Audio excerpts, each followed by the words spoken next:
आदरणीय गुरुजनों व प्रिय श्रोतागण, सादर प्रणाम। आप सबके आशीर्वाद से YouTube पर एक दोहे की कथा प्रतिदिन अर्थ सहित व्याख्या की जा रही है। कृपया कथा को ध्यान से सुने और दूसरों को भी इस कथा का आनंद लेने के लिए प्रेरित करें। रामायण और गीता भारतीय संस्कृति की आत्मा है और प्रत्येक भारतीय को इनका कम से कम एक बार पाठ, अवलोकन या समझना अवश्य करना चाहिए। राजा प्रताप भानु की कथा चल रही है श्री रामचरितमानस में, जो राम जन्म के कारण बने। उनके राज्य का कल हमने व्याख्यान किया। आज उसके आगे। हृदय न कछु फल अनुसंधाना, भूप विवेकी परम सुजाना। करई जे धर्म करम मन बानी, वासुदेव अर्पित नृप ज्ञानी। चढ़ी बर बाजी बार एक राजा, मृगया कर सब साजी समाजा। विंध्याचल गभीर मन गयऊ, मृग पुनि बहु मारत भयऊ।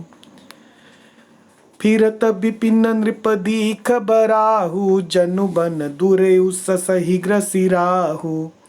बड़ बिदु नहीं समात मुख माही, मनहु क्रोध बस उगिलत नाही। कोल कराल दसन छबि गाई, तनु विशाल पीवर अधिकाई। घुर घुरात है औरो पाए, चकित बिलोकत कान उठाए। नील महीदर शिखर सम, देखी विशाल बराहु। चपरि चलऊ है सुटुक नृप, हाकि न होई निबाहु। हृदय न कछु फल अनुसंधाना। राजा के हृदय में किसी फल की कामना न थी, कोई इच्छा नहीं थी। भूप विवेकी परम सुजाना। जो राजा हैं वो विवेकी थे और परम सुजान थे, ज्ञानी थे। करई जे धर्म कर्म मन बानी। वह ज्ञानी राजा कर्म, मन और वाणी से जो कुछ भी धर्म करता था। वासुदेव अर्पित नृप ज्ञानी। वह भगवान वासुदेव को अर्पित करते रहता था। चढ़ी बर बाजी बार एक राजा। बर बाजी यानी घोड़े पर, बर यानी अच्छे घोड़े पर।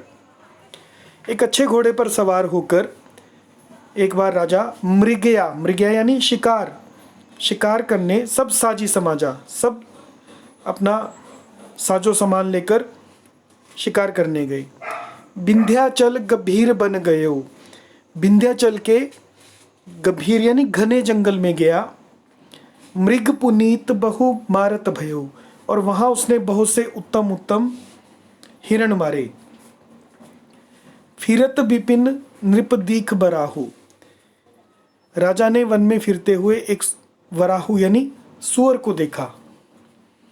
जनुबन दुरेउ ससही ग्रसी राहु।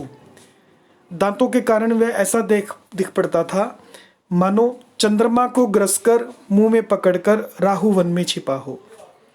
बड़ विधु यानी चंद्रमा, नहीं समात मुख माही। और बड़ा चंद्रमा जैसे मुख में समा नहीं रहा है, ऐसे पकड़ा हुआ है। मनहु क्रोध बस उगलित नाही। चंद्रमा बड़ा होने से उसके मुंह में समाता नहीं है और क्रोधवश वह उसे उगलता भी नहीं है। कोल कराल दसन छबि गाई। यह तो सुअर के भयानक दांतों की शोभा कही गई। तनु विशाल पीवर अधिकाई। इधर उसका शरीर भी बहुत विशाल और मोटा था।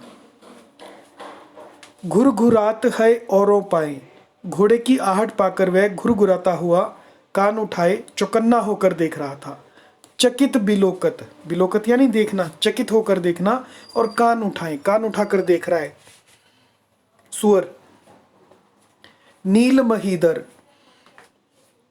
यानी पर्वत। शिखर सम, नील महीदर, नील पर्वत के शिखर के समान विशाल शरीर वाले उस सुअर को देखकर, देखी विशाल बराहु को देखकर चपरी चलेऊ है सुटुकी नृप। घोड़े को चाबुक लगाकर राजा तेजी से चला।